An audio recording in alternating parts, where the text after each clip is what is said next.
Bismillahirrahmanirrahim. Hello students, welcome back to my channel Asma's Biology. I hope you all will be fine. So this is me again with a new chapter, Biodiversity of class 9th, chapter number 3. So let's start with the chapter. So in today's chapter we are gonna discuss about the biodiversity. You will get to know about the biodiversity. After that you will also get to know about the distribution of biodiversity. Okay, and that after this the most important one, the importance of biodiversity. So biodiversity first starts with the meaning. The term biodiversity is derived from two Greek words, okay, which is bio and diversity. These are the two words, bio and diversity, where the bio means the life and the diversity means the variety. Okay, and these variety are now may be within a species or among the different species.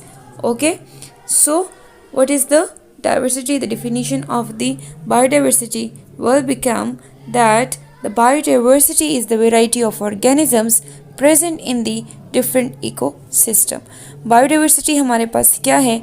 ये हमारे पास variety of organisms होते हैं जो कि present होते हैं in different ecosystem में.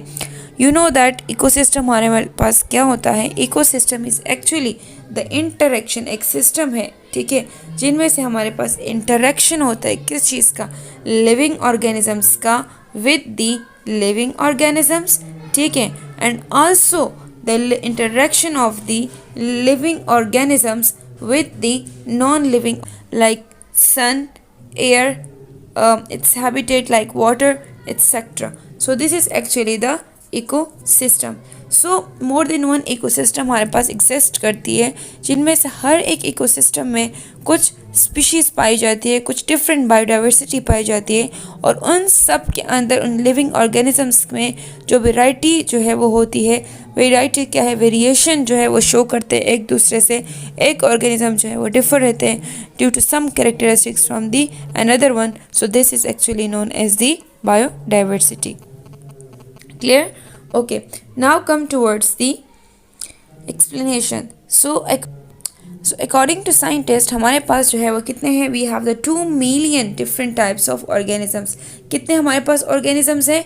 2 million के जो है हमारे पास organisms exist करते हैं, जिनमें से हमारे पास अगर हम इन पाकिस्तान की बात करें, so in Pakistan there are about 6,000 kinds of plants and 2,000 kinds of animals जो है वो exist करते हैं. ठीक है, 2 million जो हमारे पास है वो पूरे ऑल ओवर द वर्ल्ड में है. ठीक है, जिनमें से पाकिस्तान में से अगर हम बात करें तो 6,000 kinds of plants and 23,000 kinds of animals exist करती है. ऑल्दो ये सारे जो ऑर्गेनिजम्स होते हैं दे शेयर द कॉमन कैरेक्टर्स. ठीक है, सब में कॉमन कैरेक्टर्स में भी हो, ठीक है, कुछ कैरेक्टर्स हो इनमें common. Although these organisms shares many common characters, ठीक है, however they are different in size, shapes, colors, morphology, behavior and reproduction methods or reproductive methods. Although जो ऑर्गेनिजम्स होते हैं, ठीक है, जो इकोसिस्टम में होते हैं या हमारे यहाँ पर जो एग्जिस्ट करते हैं ऑर्गेनिजम्स, ऑल्दो ये सेम करेक्टर्स जो है ये कॉमन करेक्टर्स जो है वो कैरी करते हैं, बट इनमें फिर भी जो है वो क्या होता है? डिफरेंट जो है डिफरेंस जो है वो शो करते हैं इन दियर साइज में. इन फिजिकल करेक्टर में इनका फिर भी शो जो है वो डिफरेंस नज़र आता है, लाइक इनके साइज़ में, शेप में, कलर में, इनकी मॉर्फोलॉजी में, ठीक है, इनके बिहेवियर में आप चेंजेस देख सकते हैं. इनके रिप्रोडक्टिव मेथड जो है वो चेंज हो सकते हैं. तो इन सब को ही हम क्या कहते हैं? बायोडाइवर्सिटी कहते हैं. Okay, now each species has specific role in the ecosystem. Loss of the species make in ecosystem less productive. ठीक है, आपके पास क्या है कि हर एक स्पीशी का हमारे पास क्या है? एक स्पेसिफिक रोल है इकोसिस्टम का. हर एक स्पीशी जो है एक इम्पॉर्टेंट रोल जो है इकोसिस्टम में प्ले करती है. अगर इनमें से कोई भी एक स्पीशी जो है वो लॉस होती है तो क्या होता है कि हमारे पास इकोसिस्टम जो है वो लेस प्रोडक्टिव होता है. मीन आपके पास जो पूरा सिस्टम है हमारा वो क्या हो जाता है? वो डिस्टर्ब हो जाता है, वो चेन जो है वो डिस्टर्ब हो जाती है. ठीक है, क्योंकि एक ऑर्गेनिज्म के ऊपर जो है ही दूसरा ऑर्गेनिज्म डिपेंड कर रहा है, और इस तरह से जो है एक इकोसिस्टम की फॉर्मेशन होती है. ठीक है, तो हर एक स्पीशी का एक अपना रोल है जो कि उस एक अपनी ही इम्पोर्टेंस है एक इकोसिस्टम में. क्लियर? ओके, देन अब हमारे पास आ जाता है कि डिस्ट्रीब्यूशन ऑफ बायोडाइवर्सिटी। तो जितनी भी हमारे पास बायोडाइवर्सिटी है इनकी डिस्ट्रीब्यूशन कहाँ पर है, किस तरह से है, तो क्या are they uniformly distributed? So the answer is no, they are not uniformly distributed, ठीक है, ऑन द अर्थ। अब नॉट यूनिफॉर्मली डिस्ट्रीब्यूटेड ये क्यों है? रीज़न इसका ये है कि इनके लिए कुछ जो है वो रीजंस है इसकी वजह से। अच्छा, बायोलॉजिस्ट ने एस्टिमेट किया है अबाउट ग्लोबल जितनी भी हमारे पास biodiversity is consist of the 100 million kinds of organism, ठीक है। कितने ऑर्गेनिजम्स है? 100 मिलियन काइंड्स ऑफ ऑर्गेनिजम्स इनमें आते हैं, ठीक है। नाउ अब हमारे पास क्या है, बायोडाइवर्सिटी की अगर मैं बात करूँ कि ये क्यों जो है यूनिफॉर्मली डिस्ट्रीब्यूटेड नहीं है, तो उसके लिए भी क्या है हमारे पास रीजंस है। रीज़न क्या है? फर्स्ट वन जो चीज़ है दैट इज़ द क्लाइमेट, ठीक है। फर्स्ट वन हमारे पास क्या आता है? फर्स्ट वन आ जाता है क्लाइमेट।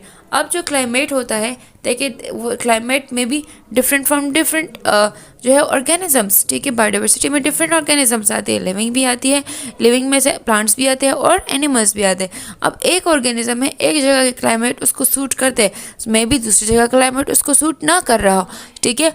इस तरह से अल्टीट्यूड भी डिपेंड करता है, ठीक है। इस तरह से जो है वो क्या करते हैं, जो हमारे पास कंपोजिशन ऑफ सॉइल है, ठीक है, कंपोजिशन ऑफ सॉइल पर भी जो है वो डिपेंड करता है कि एक प्लांट से, ठीक है, उनको अगर हम एक उसमें सॉइल में अगर उसको ग्रो कर सकते हैं तो मे भी वो दूसरे जो है वो जगह का जो सॉइल है उसको सूट ना करता, वहाँ पर उसकी ग्रोथ ना हो रही हो, ठीक है।